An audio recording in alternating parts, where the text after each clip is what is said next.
고린도후서 12장 첫 번째 시간입니다. 인용한 성경은 한글 킹제임스 성경입니다. 1절부터 보도록 하겠습니다. 정녕 자랑하는 것이 나에게 유익하지 못하나 내가 주의 환상들과 계시들을 말하리라. 내가 14년 전에 그리스도 안에서 한 사람을 알았는데 그가 몸 안에 있었는지 나는 말할 수 없고 몸 밖에 있었는지 나는 말할 수 없지만 하나님께서는 아시느니라. 그 사람이 셋째 하늘로 끌려 올라갔느니라. 1절에서 사도 바울은 계속 자랑하는 것이 좋지 않다고 판단해서 자랑을 그만 멈춥니다. 바울은 육신 안에서 겪은 경험들에 관해서 말하는 것을 그만하고 하나님께서 자신에게 보여주신 것들로 이야기의 화제를 바꿉니다. 주의 환상들과 계시들이라고 말하고 있습니다. 내가 14년 전에 그리스도 안에서 한 사람을 알았는데 아마도 이 사건은 루스트라에서 돌에 맞은 사건일 것입니다. 그곳에서 사도 바울은 죽은 사람으로 간주되었습니다. 그래서 성읍 밖에 내버려졌습니다. 바울은 사실 실제로 죽어서 하늘나라에 갔었습니다. 그렇지만은 다시 되돌려 보내진 것입니다. 그래서 몸 안에 있었는지 몸 밖에 있었는지 말할 수 없다고 말합니다. 지옥에 간 부자처럼 사도 바울은 눈, 귀, 입, 혀 등을 가지고 있었습니다. 그는 완전한 몸을 가지고 있었지만은 그것은 혼적인 몸이었습니다. 이곳 지상에 있는 물리적 몸을 채우는 보이지 않는 형상이었기 때문에 바울은 거기에 있었어도 그것을 볼 수가 없었습니다. 이 바울의 보이지 않는 형상의 하얀 천을 덮을 수 있다면은 아마 꼬마 유령 캐스퍼 이렇게 보였을지도 모릅니다. 본문 2절은 마치 사도 바울이 선불교나 마약을 먹고 뭔가 본 것 같은 그런 모습을 모방하는 모습으로 보입니다. 선불교에서는 아스틀랄 프로젝트, 즉 유체 이탈이라는 그런 의식이 있습니다. 이 의식에서 명상에 들어간 사람은 자신의 일부를 체외에 또 다른 지역으로 보내게 됩니다. 그리고 나중에 그것을 다시 가져옵니다. 아프리카에서는 주술을 통해서 이것을 합니다. 주술가가 어느 선교사에게 그가 어디서 왔는지 말할 수 있다고 했던 특정 사례가 있습니다. 그 선교사는 그 말을 믿지 않았지만은 주술사는 그것을 증명했습니다. 주술사는 의식을 치르는 춤과 동작을 한 다음에 무아지경에 빠졌다가 다시 의식이 들자 그 선교사가 이전에 펜실바니아에서 살았던 집을 자세하게 묘사를 했습니다. 이 주술사는 그 집을 보았던 것입니다. 그 주술사는 이 선교사가 살았던 집을 보았지만 그 몸은 결코 아프리카를 떠난 적이 없었습니다. 마약도 동일한 효과를 나타냅니다. 누군가 마약을 먹고 여행을 하고 있다고 말하는 것은 이런 이유에서 그런 겁니다. 팔이나 손, 발이 떨어져 나가서 몸에서 달아나는 그런 기분을 느껴보려고 마약으로 어리석은 짓을 하는 그런 사람들의 간증을 목사님께서는 들으신 적이 있습니다. 그런 경우에 대개는 달아나는 신체의 일부를 손을 뻗어서 다시 붙잡아 옵니다. 이런 일들은 사실 본문 2절에서 사도 바울에게 일어난 일을 흉내내는 것입니다. 모조품인 것이죠. 한 번은 레이먼드 무디라는 사람이 가사 경험에 관해서 사후의 생이라는 책을 썼습니다. 이 얼간이가 안고 있는 문제는 그가 긍정적인 경험들만을 진단했다는 것이었습니다. 결국 그 사람은 모든 사람이 어떤 형태의 천국에 갈 것이다. 이렇게 결론을 내렸습니다. 그렇지만 고린도후서 22장에서 사도 바울을 낙원으로 데려가신 바로 그 하나님께서는 누가복음 16장에서 한 부자를 지옥으로 보내셨습니다. 이 사실을 결코 잊어서는 안 됩니다. 지금 이 땅에서 살고 있는 이 인생, 그 이후의 인생이 모두가 다 긍정적인 것은 결코 아닙니다. 사후의 생에 대한 기독교적인 관점을 갖고자 한다면은 모리스 롤링즈 의사가 쓴 죽음의 문턱을 넘어서라는 책을 보시는 것도 추천드립니다. 롤링 박사는 심장 마사지를 멈출 때마다 죽어서 지옥에 가기 때문에 그 작업을 중단하지 말아달라고 간청하는 한 남자를 소생시키는 작업을 하다가 구원을 받았습니다. 롤링 박사가 그 사람을 소생시킬 때마다 그 사람은 지옥에 갔다 왔기 때문에 비명을 지르면서 깨어났습니다. 그 박사는 그 남자가 어찌나 두려워하든지 그 모습에 소름이 끼쳐서 결국 구원을 받게 된 것입니다. 그 박사는 사람들에게 사후 인생의 양면성을 알려주었습니다. 즉 하늘나라에 가는 사람이 있고 지옥에 가는 사람이 있는 것입니다. 사후의 인생은 극과 극입니다.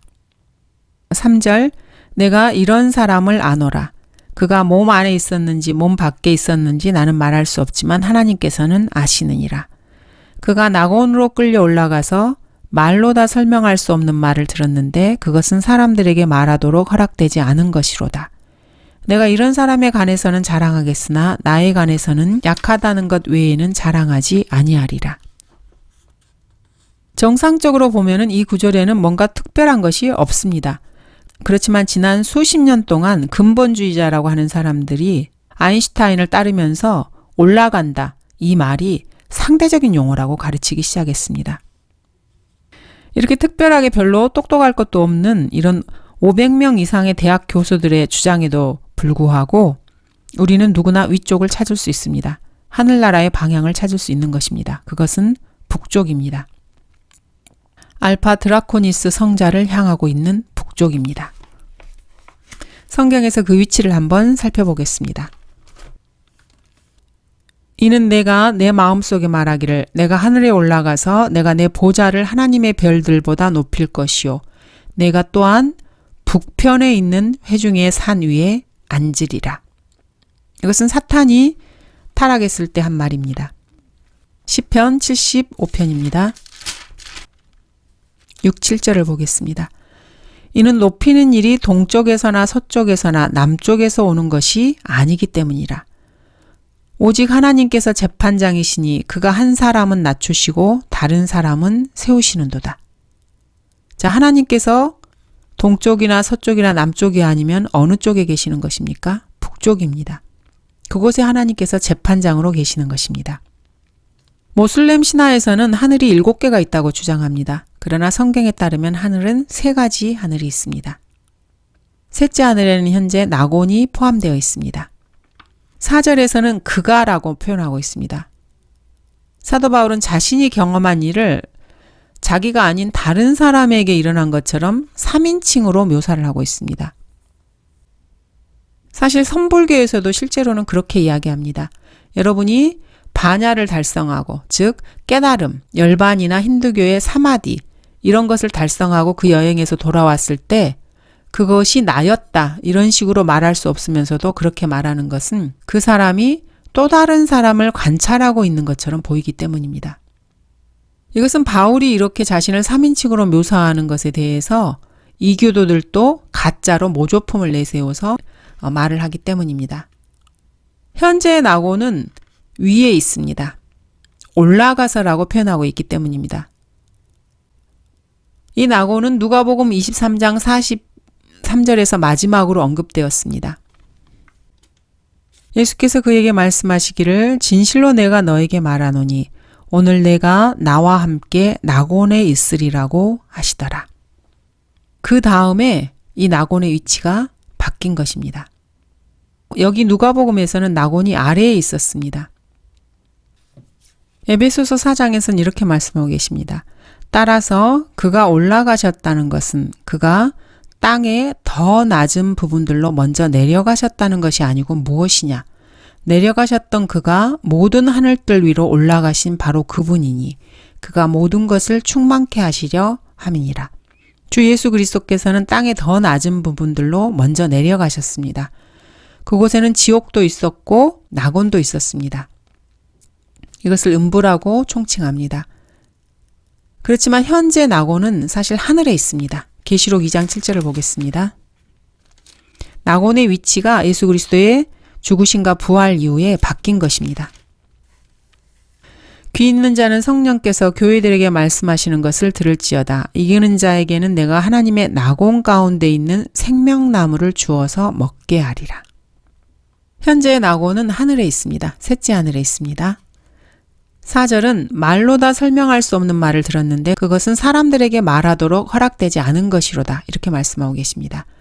그러므로 사도 바울은 하나님께서 기록하거나 말하는 것을 허락하시지 않은 하늘나라에 있는 것들을 보고 들었던 것입니다. 사실 이것은 바울에게는 하나의 시험이었을 것입니다. 그가 자신의 입을 꾹 다물고 있는 데는 분명히 많은 은혜가 필요했을 것입니다. 하지만 주님께서는 그를 격려하기 위해서 그런 것들을 보여주신 것이었습니다. 사도 바울이 고린도전서 11장에서 겪었던 이런 모든 일들을 행여라도 여러분이 겪었다면은 여러분에게도 기운을 돋워 줄 만한 뭔가가 필요할 것입니다. 바울은 그곳에 올라갔고 주님은 이렇게 말씀하셨습니다. 저 아래에서 네가 이제 사역을 해야 되는데 그것이 험악하다는 것을 나도 잘 알고 있다. 하지만 이곳을 봐라. 이곳이 너의 종착역이다. 이곳 셋째 하늘의 낙원을 봐라. 낙원이 너를 기다리고 있다. 그러니 이제 저 아래에 다시 내려가서 내가 하려던 일을 완수해라. 하지만 내가 이곳 위에서 본 것에 관해서는 그 어떤 것도 말하지 말아라. 그것은 비밀이다. 사도 바울이 마치 죽으려고 하는 사람처럼 행동한 이유가 바로 이것이라고 생각합니다. 그는 저 위 다시 하늘나라로 올라가기 위해서 돌에 맞거나 살해당하고 싶어 했습니다. 그는 자신을 덮고 있는 돌 무더기를 헤치고 일어나서 먼지를 탈탈 털어낸 다음에 방금 전에 자신에게 돌을 던진 그 성읍으로 곧바로 당당하게 되돌아갑니다. 바울은 하늘나라에 다시 돌아가기로 마음을 굳힌 것입니다. 그때 안티옥과 이코니움에서 거기로 온 어떤 유대인들이 무리를 설득하여 바울을 돌로 치니 그가 죽은 줄로 생각하고 성읍 밖으로 끌어내더라. 그러나 제자들이 그를 에워싸고 섰는데 그가 일어나서 성읍 안으로 들어가더라. 그리하여 그 다음 날 바나바와 함께 더베로 떠나니라. 나중에 요한계시록에서 요한은 사도 바울이 이때 본 것을 기록합니다. 그러므로 그것은 사람들에게 말하도록 허락되지 않은 것이로다. 이렇게 바울이 말할 때 그것은 본문 2절에서 말한 그가 3인칭으로 언급한 그 사람을 말하는 것입니다. 즉 사도 바울 자신입니다. 하나님께서는 바울이나 다니엘에게는 그것을 말하는 것을 금하신 반면에 요한에게는 말하도록 허락하십니다. 5절 내가 이런 사람에 관해서는 자랑하겠으나 나에 관해서는 약하다는 것 외에는 자랑하지 아니하리라. 사도 바울은 정말로 자랑을 하려고 할 경우에 하늘나라에 갔던 그 사람에 대해서 자랑하고 싶어 합니다. 그 사람은 어떤 면에서는 그리스도인 개개인에게 해당됩니다. 이는 각 그리스도인이 이미 그리스도와 함께 천상에 앉혀져 있기 때문입니다. 우리 그리스도인들은 사도 바울이 갔던 것처럼 사실 천상에 예수 그리스도와 함께 앉혀져 있습니다. 에베소서 2장 6절을 보겠습니다. 이 사실이 믿기가 어려우십니까? 에베소서 2장 6절을 보겠습니다. 여러분이 예수 그리스도의 피로 거듭나고 예수 그리스도의 자녀가 되었다면은 여러분의 영은 지금 셋째 하늘에 하나님의 보좌에 함께 앉아 있는 것입니다. 또 함께 일으키사 그리스도 예수 안에서 천상에 함께 앉히셨으니.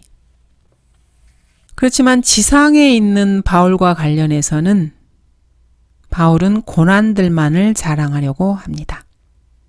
6절 내가 설령 자랑하려고 해도 어리석은 자가 되지 않으리니 이는 내가 진실을 말하기 때문이라. 그러나 나는 어떤 사람이 나를 보는 것과 나에 관하여 들은 것 이상으로 나를 생각하지 않을까 해서 삼가노라. 사도 바울은 하나님께서 하늘나라에서 보여주신 것에 관해서 자랑하고 싶어 했습니다. 내가 설령 자랑하려고 해도 이렇게 말하고 있습니다. 그러나 어리석은 자처럼 행동하지 않으려고 했습니다. 바울이 말하려고 하는 것은 진실이었지만은 바울은 고린도 교회 회원들을 위해서 그렇게 하려고 하지 않았습니다. 바울은 그 사람들이 자신에 관해서 뭔가 잘못된 생각을 품는 것을 원치 않았습니다. 자신이 실제보다 더 나은 사람으로 여겨지는 것도 원치 않았습니다. 바울은 자신의 어딘가가 부족하고 어디가 그렇지 않은지 그것을 잘 알고 있었습니다. 사람들은 여러분을 어떨 때는 너무 지나치게 축혀 세우든지 아니면 지나치게 헐뜯을 것입니다. 만일 여러분이 이 주석서를 듣고 러크만 목사님을 따른다면 그 사람들은 여러분을 러크만파라고 부르면서 사람을 따르는 자라고 비난할 것입니다. 아, 당신은 정말로 러크만이 주님이라고 생각하나 봐요. 러크만이 말하는 거라면 다 믿고 그가 잘못을 저지를 수 있다고는 생각하지 않나 봐요. 사람들이 여러분에게 그런 말을 하는 것은 여러분이 그 사람들을 따르려 하지 않기 때문입니다. 그러니까 그런 말에 괴로워할 필요가 없습니다. 그것뿐만 아니라 러크만 목사님이나 그리스도인의 사역에 대해서 혹시라도 여러분이 과장된 생각을 가지고 있다면은 그것은 다른 누군가가 꾸며낸 것입니다. 러크만 목사님 역시 자신이 인간이고 죄인이라는 것을 분명히 하려고 늘 학생들을 가르치는 데 있어서 매우 신중한 태도를 기해오고 계십니다. 러크만 목사님께서 성경을 많이 아는 것은 사실이지만은 모든 답변을 다 가지고 있다고 말씀하시지도 않습니다. 목사님에게도 전혀 모르는 것들도 많고 과감하게 추측해보는 부분들도 성경에는 여전히 많이 있다고 고백하십니다. 목사님께서는 자신의 신학원에서 가르치는 모든 것에 대해서 매우 투명하십니다. 그래서 학생들이나 그 누구도 목사님에 관해서 과장된 생각을 가지는 것을 원치 않으십니다. 이런 일은 다른 기독교계들에서 늘상 벌어지는 일입니다. 조나 라이스의 신문 조각을 붙여 만든 책들 가운데 하나를 보면은 빌 하베이가 쓴 어떤 시가 게재되어 있습니다. 라이스 밑에서 일하는 어떤 이는 자기가 그런 위대한 하나님의 사람의 글을 읽게 되어서 얼마나 행운아인지 거기다가 떠벌리고 있습니다. 목사님이라면 아니면은 하나님을 두려워하는 신실한 그리스도인이라면은 자신이 죽기 전이든 죽은 후든 그런 일을 중단시킬 수 있다면은 그런 내용이 출판되는 것을 허락하지는 않을 것입니다. 주의 칼, Sword of the Lord의 현 편집장은 자기 신문에 자기 사진을 매 호마다 6 내지 10개를 싣습니다. 그 사람은 거기에 실린 자기 얼굴을 볼 때마다 아마 틀림없이 그 사진에다가 입맞춤을 할 것입니다. 러크만 목사님의 서점의 경영인 론 포드가 한 번은 목사님에게 야비한 장난을 쳤습니다. 그가 가짜 올간 성경대로 믿는 사람들의 게시판에 거기에 목사님의 사진을 14번이나 실어 놓았던 것입니다. 목사님께서는 그것이 성경대로 믿는 사람들의 게시판이라는 이 잡지에서 일어날 수 있는 가장 끔찍한 일 중 하나라고 생각하셨습니다.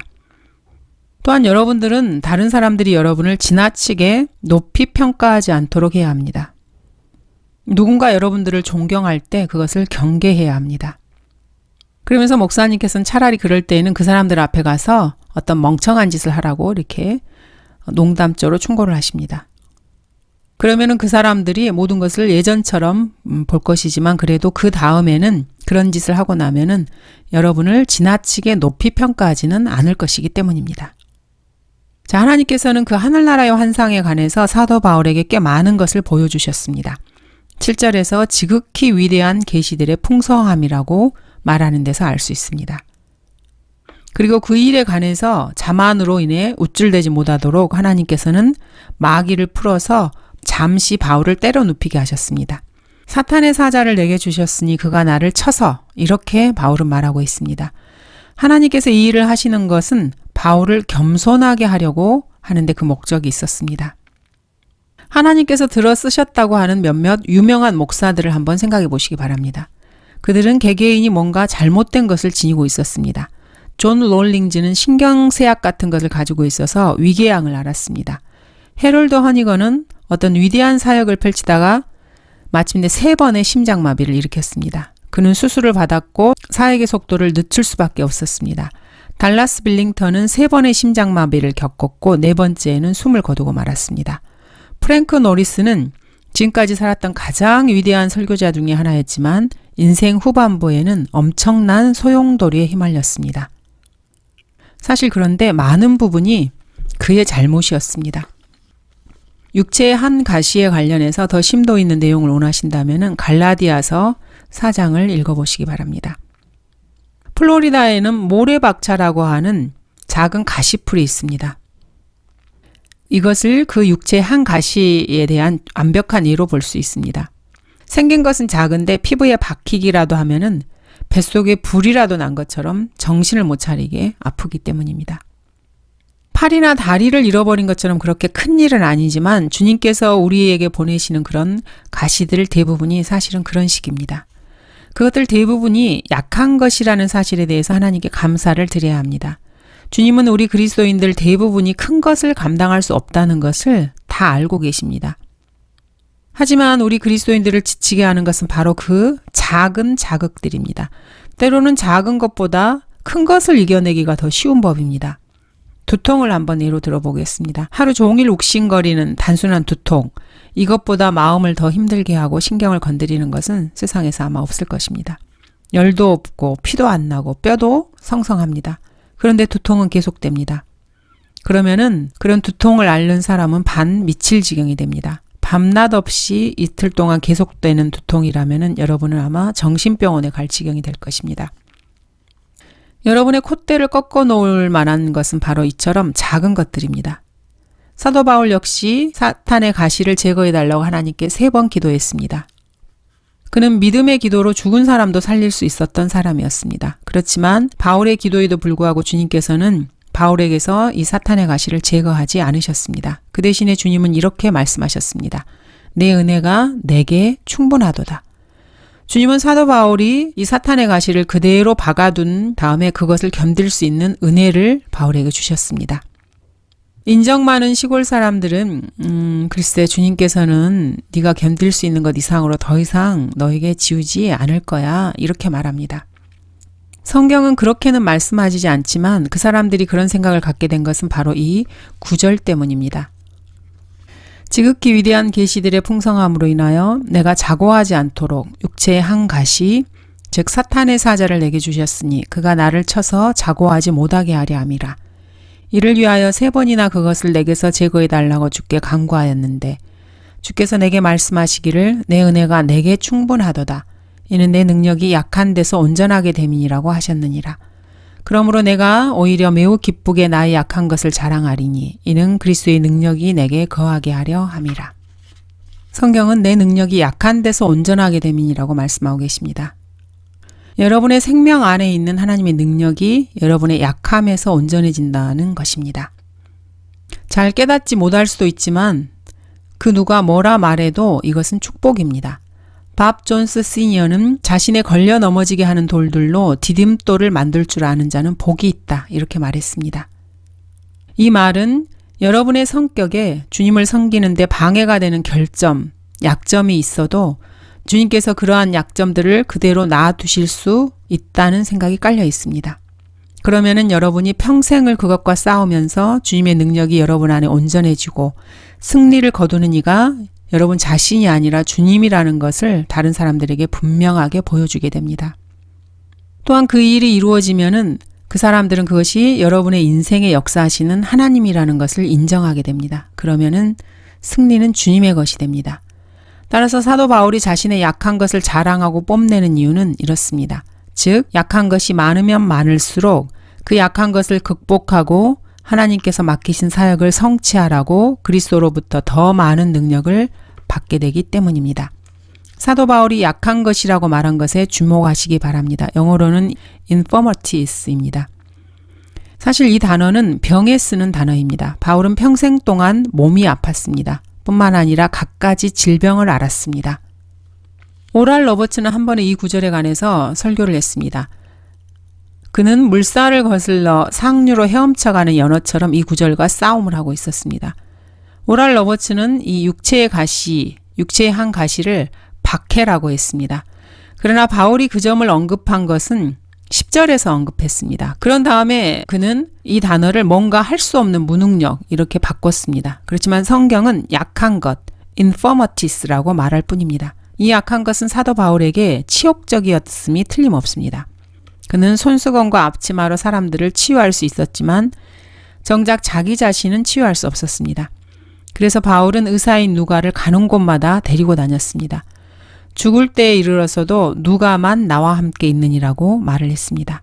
사역이 다 끝나갈 무렵 바울은 디모데와 트로피모를 치유할 수가 없었습니다. 사도행전이 끝난 것이죠. 여러분은 아주사에서 브라운스빌에 이르는 전체 은사주의 운동을 2번 생각할 것도 없이 취소시킬 수 있습니다. 은사주의 운동은 이미 끝난 것이죠. 바울 시대의 말입니다. 그러므로 내가 그리스도를 위하여 약한 것들과 모욕과 궁핍과 박해와 공경을 기뻐하노니 이는 내가 약할 때 곧 내가 강하기 때문이라. 사도 바울은 약한 것들, 모욕, 궁핍, 박해, 공경에 대한 자랑을 11장에서 끝냈습니다. 그가 육신적으로 약할 때 영적으로 강하기 때문에 그런 것들을 기뻐하고 있습니다. 이것은 사실 사람이라면 인정하고 싶지 않은 일입니다. 그렇지만 위대한 진리입니다. 러크만 목사님께서도 이 부분들을 읽는 것을 그렇게 좋아하지 않으십니다. 그리고 이런 말씀이 성경에 있다는 것을 감사하지도 않으십니다. 어쩔 때는 차라리 이런 말이 거기에 없었으면 하고 이렇게 바라기도 하지만 여전히 이 말씀은 성경 거기에 있습니다. 사도 베드로는 육체로 고난받은 자는 죄로부터 단절되었다고 말했습니다. 이 말씀을 시험하고 싶다면 한 사흘간 금식을 해보시기 바랍니다. 그러면 그때 여러분이 주님과 함께하는 내면 생활, 곧 영적 생활에 대한 변화가 일어나는지 보시기 바랍니다. 3일쯤 되면 여러분은 행주처럼 축 처져서 기력이 없을 것입니다. 그리고 세상과 육신이 여러분에게 행사하는 유력이 여러분이 금식을 처음 시작한 날에 비해서 얼마나 형편없게 줄어들었는지 지켜보게 될 것입니다. 여러분의 금식 능력에 대해서 자만해질 수도 있기 때문에 금식하면은 영적인 사람이 될 것이다. 이렇게 말하지는 않을 것입니다. 금식을 잘하는 사람은 이리저리 돌아다니면서 나는 7일 낮과 밤을 금식했어요. 이렇게 말할지도 모릅니다. 글쎄요. 그렇게 되면은 마귀가 어떤 식으로든지 그 사람을 점유할 것입니다. 사실 제가 하고 싶은 말은 금식을 한번 실행해 보면은 육체적으로 약해지게 될 때 주님께서 여러분을 격려하고 지탱해 주신다는 것을 깨달으라 이런 말입니다. 누구든지 정말로 끙끙 앓아 누웠거나 어떤 심각한 문제들을 겪어본 사람이라면은 그 사람은 이 구절이 무엇을 의미하는지 알 것입니다. 또 나이가 들어갈수록 이 구절의 의미를 진실로 참으로 잘 알게 될 것입니다. 11절 나는 자랑하는 어리석은 자가 되었나니 너희가 억지로 시킨 것이라. 나는 너희에게 마땅히 칭찬을 받았어야 하느니라. 이는 내가 아무것도 아닐지라도 지극히 위대한 사도들보다 아무것도 뒤질 것이 없기 때문이라. 나는 자랑하는 어리석은 자가 되었나니. 자, 사도 바울은 마지막 2장을 자랑하는데 썼습니다. 그리고 스스로 어리석은 자가 되었습니다. 바울은 다른 누구도 자랑하려 하지 않았을 그런 것들에 대해서 자랑한 것은 사실입니다. 그렇지만 바울은 지금껏 자랑을 했고 그것을 어리석은 자의 표로 여겼습니다. 게다가 바울은 고린도 교회 회원들을 비난을 합니다. 너희가 억지로 시킨 것이라 이렇게 말을 하는 거죠. 간접적으로 보면은 사실 맞습니다. 고린도 교회 회원들은 그들을 잘못된 길로 인도하고 있는 거짓 무리에 관해서 계속 자랑을 했고 그래서 바울은 그들이 보는 앞에서 그 거짓 무리에게 뒤지지 않으려고 자랑할 수밖에 없었습니다. 고린도 교회의 성도들은 바울을 칭찬했어야 했고 바울에 관해서 자랑하는 자들이 되었어야만 했습니다. 바울은 사도였고 그리스도와 가장 가까웠던 그 세 사도 베드로, 야고보, 요한에 결코 뒤지지 않았기 때문입니다. 바울은 내가 아무것도 아닐지라도 이렇게 말합니다. 바울은 성도들이 자신에 관해서 잘못된 생각을 가지는 걸 원치 않았습니다. 그럼에도 불구하고 사도 바울은 참으로 사도의 표적들을 가지고 있었고 고린도 교회의 회원들 앞에서 그것들을 모든 인내와 표적들과 이적들과 능력 행함으로 실행을 해보였습니다. 따라서 이런 표적들은 사도들의 것이었고 사도들 가운데 마지막 사도가 죽음으로써 이러한 표적들 역시 다 사라지고 끝이 났습니다. 13절부터 15절입니다. 내 자신이 너희에게 짐이 되지 않았던 것 외에 너희를 다른 교회들보다 못하게 대한 것이 무엇이냐? 나의 공평치 못한 이 점을 용서하라. 보라, 내가 3번째 너희에게 가려고 준비하였으나 너희에게 짐이 되지 않으려 하노라. 내가 구하는 것은 너희의 물질이 아니라 너희니라. 이는 자녀가 부모를 위하여 저축하는 것이 아니라 부모가 자녀를 위하여 하는 것이기 때문이라. 내가 너희를 더 많이 사랑할수록 나는 사랑을 덜 받지만 나는 너희를 위하여 아주 기꺼이 쓰고 내 자신마저도 쓰리라. 13절에서 사도 바울은 다시 비꼬기 시작합니다. 내 자신이 너희에게 짐이 되지 않았던 것 외에 너희를 다른 교회들보다 못하게 대한 것이 무엇이냐? 나의 공평치 못한 이 점을 용서하라. 다른 식으로 말하자면은 사도 바울은 이렇게 말하고 있는 것입니다. 내가 너희를 다루는 방식을 기분 나빠할 이유가 도대체 뭐냐? 내가 너희로 나를 후원하지 못하게 해서 그래서 그런 거냐? 내 스스로 생계를 벌고 내 스스로 나의 생계를 책임지고 다른 교회들의 지원을 받아서 그런 것이냐? 그렇다면은 그런 나를 용서해. 내가 나 자신을 위해서 너희의 돈을 받을 걸 그랬네. 이렇게 완전히 비꼬아서 말을 하는 것입니다. 13절이 비꼬는 것이라는 것에 대해서 의심이 생기면 다음 구절을 보시기 바랍니다. 보라, 내가 세 번째 너희에게 가려고 준비하였으나 너희에게 짐이 되지 않으려 하노라.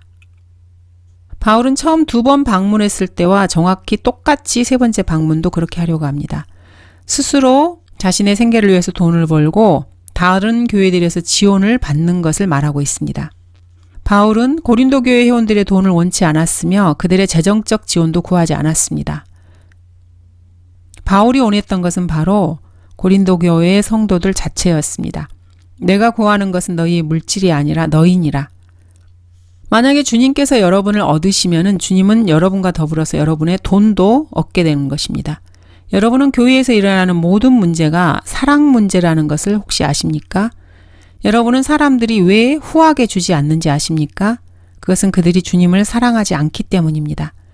그들이 증거하지 않는 것은 주님을 사랑하지 않기 때문입니다. 그 사람들이 예배에 참석하지 않는 것은 설교를 사랑하지 않기 때문입니다. 그 사람들이 성경을 공부하지 않는 것은 그 성경을 사랑하지 않기 때문입니다. 이 사람들이 가지고 있는 이 사랑 문제가 고쳐진다면은 이 골치 아픈 일들의 나머지도 다 바로잡히게 될 것입니다. 다윗은 이렇게 말했습니다. 이는 주의 뜰에서의 하루가 첫날보다 더 나으며 악의 장막들에 거하는 것보다 내 하나님 집에서 문지기가 되는 편이 더 나음이니이다. 한 번은 샘 존스가 이 구절을 설교한 적이 있습니다. 그는 이렇게 말했습니다. 인간은 오히려 더 하고 싶은 것을 늘 하기 마련입니다. 이 오히려라는 말을 고칠 수만 있다면은 여러분 자체를 뜯어 고칠 수 있을 것입니다. 어떤 사람이 TV를 보느니 오히려 예배를 드리러 가고자 한다면 그 사람은 갈 것입니다. 만일 어떤 사람이 지옥에 가느니 오히려 구원을 받으려고 한다면 그 사람은 구원을 받을 것입니다. 누군가가 신문보다는 오히려 성경을 읽고자 한다면 그 사람은 성경을 읽을 것입니다. 문제는 오히려입니다. 14절 이는 자녀가 부모를 위하여 저축하는 것이 아니라 부모가 자녀를 위하여 하는 것이기 때문이라. 자녀를 돌보는 부모를 묘사하고 있습니다. 사도 바울은 고린도 교회 회원들을 주님께로 인도했기 때문에 바울은 그들의 영적 아버지입니다. 그러므로 바울은 그 성도들이 자신을 돌보게 하는 대신 사도 바울이 그들을 돌보고 있다고 말하고 있습니다. 그리스도인 형제들 중에서는 이 문제와 관련해서 정말로 극단적인 자들이 있습니다. 어떤 이들은 마태복음 6장 34절을 근거로 해서 믿음으로 살아가는 자들도 있습니다. 그러므로 내일을 위하여 염려하지 말라. 내일 일은 내일 염려할 것이요. 그날의 재앙은 그날로 충분하니라. 극단적으로 생활을 하는 것이죠. 어떤 일에 대해서 전혀 아무런 대비도 하지 않고 모든 것을 주님과 운과 마귀에 맡겨둡니다. 하지만 사실 이것은 결코 올바른 태도가 아닙니다. 사도 바울은 만일 누군가가 자기 친족, 특히 자기 가족을 돌보지 않는다면 그는 믿음을 부인한 자요. 불신자보다 더 나쁜 자니라 이렇게 말했습니다. 따라서 사람은 자신의 자녀들을 위해서 얼마를 저축을 해 놓아야 합니다. 문제는 그것이 얼마만큼인가 이것이 문제인 거죠. 극단주의자들의 또 다른 면모를 볼 수 있습니다. 극단주의자들은 다른 방향, 즉 세상을 향해서 극단적인 자세를 취합니다. 의료보험, 생명보험, 자동차세, 대학기금 이런 것들의 노예로 살아갑니다. 샘 존스는 이렇게 말했습니다. 아이에게 많은 돈을 남겨줘야 아무 소용이 없습니다. 왜냐하면은 그 아이가 선하지 않다면 그 돈이 그 아이의 인생을 망칠 것이고 그 신세를 망칠 것이기 때문입니다. 그 아이가 조금이라도 선하다면은 그 돈을 필요로 하지 않을 것이기 때문입니다. 이것은 샘 존스의 생각일 뿐입니다. 러크만 목사님께서는 대개 그에게 동의하는 편이지만은 목사님은 그리스도인이라면은 자녀들에게 뭔가를 남겨주어야 한다고 생각합니다. 그렇지만 자녀들에게 많이 남겨주지 않는 것이 좋을 것이라고 생각하십니다. 아이들은 세상에 머리를 부딪히기 시작하면서 더 큰 도시로 가서 스스로 일하면서 스스로 일하지 않고는 배울 수 없는 뭔가를 배울 수 있습니다. 만일 여러분이 자녀들의 무릎에 너무 많은 것을 던져주면 여러분은 아이의 신세를 망치게 됩니다. 목사님은 이렇게 말씀하십니다. 내가 죽는다 해도 내게는 내 가족들이 쪼개서 3년간 생활하기에 충분한 시시껄렁한 것들이 좀 있다. 나는 그 3년이 누군가가 일자리 없이 지내기에 충분히 긴 시간이라고 생각하지만 사실 여러분의 건강이 좋을 경우에는 그것이 너무 길다고 생각한다. 따라서 사실 주님께서는 이런 일에 대한 처리를 여러분 자신의 결정에 맡겨두십니다. 여러분의 가족들을 들깨떼처럼 돌아다니도록 방치하지도 말고 또 그와 반대로 그 일에 도가 지나치게 머리를 짜지도 말아야 합니다. 많이 쌓아둬야 아무 쓸모도 없을 테니까 말입니다. 형제 여러분, 주님께서 오신다면 어떻게 될 것 같습니까? 주님께서 돌아오실 때 여러분의 계좌에 거액이 들어있다고 한번 생각해 보시기 바랍니다. 누가 그것을 가져가겠습니까? 장담하건대 목사나 어느 교회 선교사가 아닙니다. 여러분 계좌에 거액을 가져가는 것은 다름 아닌 마귀와 적그리스도의 정부일 것입니다. 자, 사도 바울은 자신이 고린도 교회 회원들을 위해 했던 일을 기꺼이 했습니다.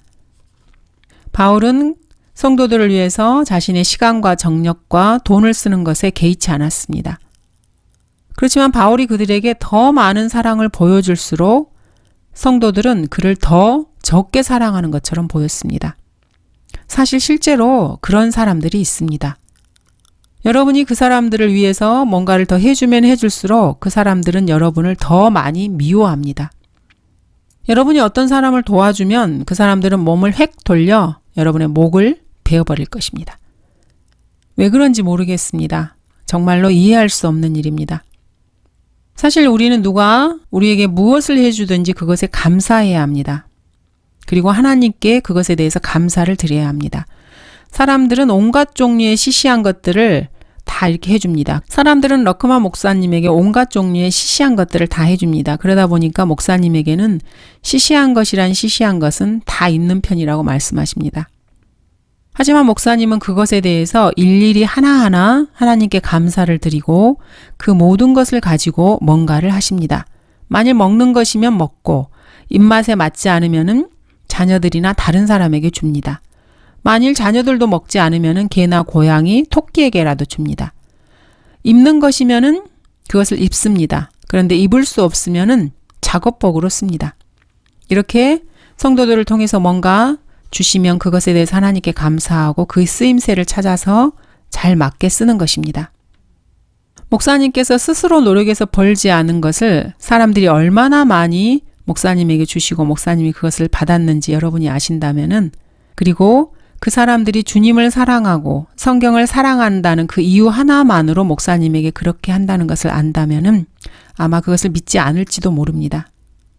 여러분이 신실한 사역자라면 주님을 사랑하고 성경을 사랑하기 때문에 여러분을 도와주고 물건을 주는 그런 사람들이 있을 것입니다. 그럴 경우에는 양심에 꺼려하지 말고 지체 없이 그것을 받으시면 됩니다. 선물을 받을 때는 그것에 대해서 반드시 바른 태도를 가져야 합니다. 선물을 받기 위해서 사역을 해서는 안 됩니다. 여러분에게 선물을 주었다는 이유로 누군가에게 구속되어서도 안 됩니다. 선물은 선물일 뿐입니다. 거기에 다른 부대 조건은 없습니다. 누군가 여러분에게 선물을 한다는 이유로 여러분의 설교나 여러분이 확신하고 있는 것에 타협을 해서는 안 됩니다. 여러분이 줄 때 여러분도 반드시 동일한 방식으로 줘야 합니다. 누군가를 도와주면서 정치활동을 해서는 안 됩니다. 호의를 보답으로 받기 위해서 호의를 베풀어서는 안 됩니다. 뭔가 행하는 일 그 이면에 숨은 동기를 가지고 있는 사람들이 있습니다. 줄 때는 반드시 사랑의 마음으로 어떠한 다른 조건도 없이 줘야 합니다. 그리고 선물을 받을 때는 그것에 대해서 감사해야 합니다. 그러나 그것에 그 선물에 너무 지나치게 빠지지는 마십시오. 16절부터 18절입니다. 하여간 내가 너희에게 짐을 지우지 않았는데도 교활한 자가 되어 너희를 강계로 붙들었다고 하니 내가 너희에게 보낸 사람들 중 어떤 사람을 통하여 너희에게서 무슨 이득을 탐내더냐. 내가 디도에게 권하여 한 형제를 그와 함께 보냈는데 디도가 너희에게 이득을 탐내더냐. 우리가 같은 영 안에서 행하지 아니하더냐. 같은 보조로 행하지 아니하더냐. 16절에서 사도 바울은 한 번 더 비꼬고 있습니다. 교활한 자가 되어 너희를 간계로 붙들었다고 하니 바울이 간계와 속임수를 썼다는 말입니다.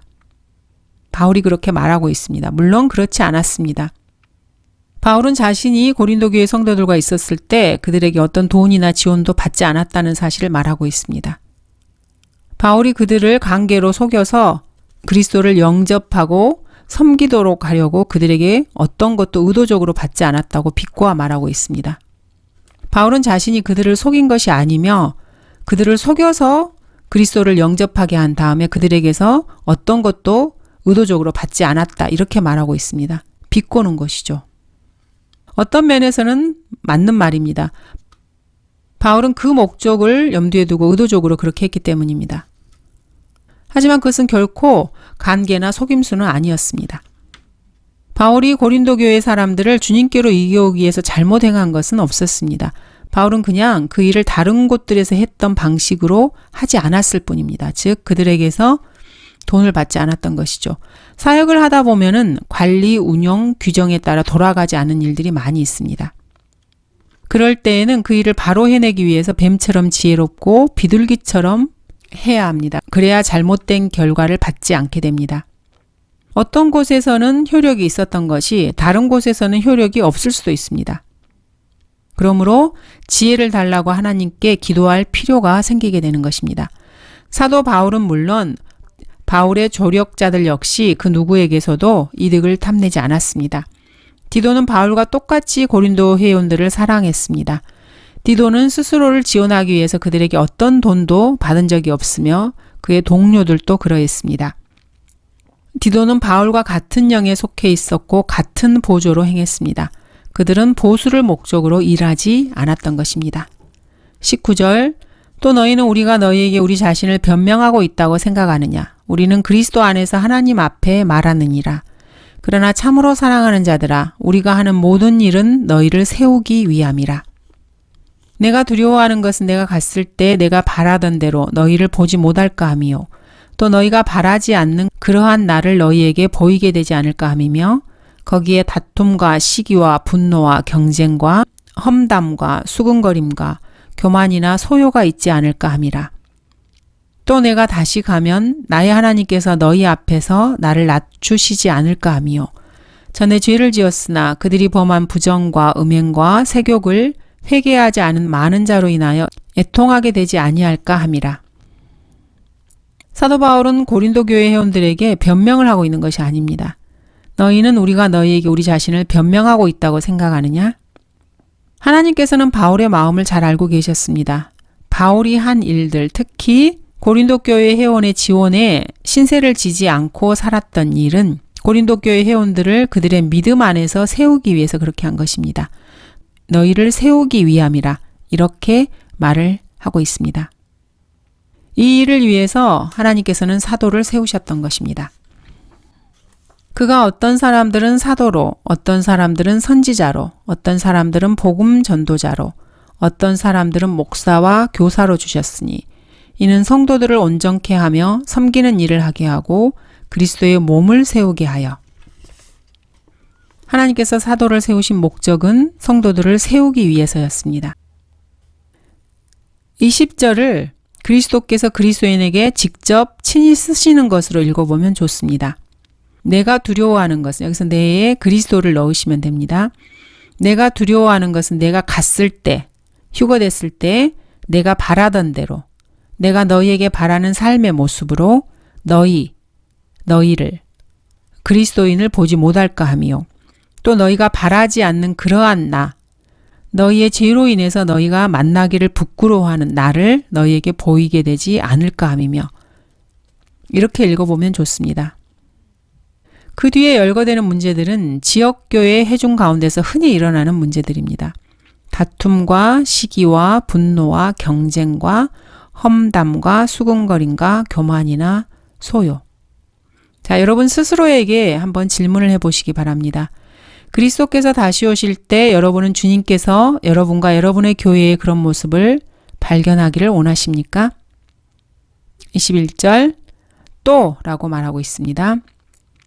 나의 하나님께서 너희 앞에서 나를 낮추시지 않을까 하며 사도 바울이 원하지 않았던 것은 고린도에 도착한 자신이 본문 20절 뒷부분에 있는 다툼, 시기, 분노, 경쟁, 험담, 수군거림, 교만, 소요 이런 것을 성도들에게서 발견하게 되는 것이었습니다. 사도 바울은 결코 그런 것을 원치 않았습니다. 성도들 가운데 이런 일이 있다는 것은 참으로 치욕스러운 일입니다. 여러분 모두 그 사실을 인정해야 합니다. 성령께서 여러분의 마음을 따끔하게 찌르시면서 아마 이렇게 말씀하실 것입니다. 바울아, 너의 핵심자들을 보거라. 그들이 어떻게 하고 있는지 보이니? 상태가 참 안 좋구나. 그렇게 생각하지 않느냐? 여러분은 어떻습니까? 개인 사역을 해본 그리스도인이라면은 그런 모습을 언젠가는 분명히 봤을 것입니다. 술주정꾼을 그리스도께로 인도할 수 있습니다. 그렇지만 그 사람이 다시 세상으로 돌아가기도 합니다. 이런 모습을 보게 됩니다. 여러분이 한 핵심자를 얻어서 그 핵심자가 주님을 위해서 뭔가를 해낼 수 있을 것 같은 생각이 들고 그래서 그 핵심자에 대해서 자랑을 하기 시작합니다.